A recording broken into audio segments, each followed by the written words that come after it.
Hello guys, good morning. কেমন আছো তোমরা সবাই? আশা করি ভালোই আছো। আমিও ভালো আছি তোমাদের আশীর্বাদে, সবার আশীর্বাদে। তো গাইস, এখন আমি চা খাচ্ছি, তাই ভাবলাম তোমাদের সাথে একটু গল্প করি। তারপর বলো, তোমাদের ব্রেকফাস্ট হয়ে গেছে, সবাই সবার কাজে লেগে গেছো, আর আমি এখন চা খাচ্ছি। সকাল থেকে সব কাজকর্ম করে স্নান করে পুজো টুজো করে এখন চা খেতে বসেছি। চা খেয়ে আবার শুরু হয়ে যাবে বাকি কাজ। তো গাইস, চাটা না খেলে হয় না। চাটা হচ্ছে এনার্জি ড্রিঙ্ক, এটা খেতেই হয়। এটা খেলে সারাদিন কাজ করা যায়। তো গাইস, সবাই ভালো থাকো, সুস্থ থাকো।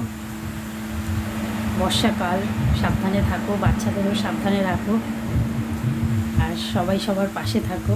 লাইক, শেয়ার, কমেন্টস করো। ইউটিউব চ্যানেলটা সাবস্ক্রাইব করে দিও। পাশে আছি আমিও, তোমরাও পাশে থেকো। আর বেশি ভিডিওটা বাড়াবো না, সবাই ব্যস্ত থাকে কাজে।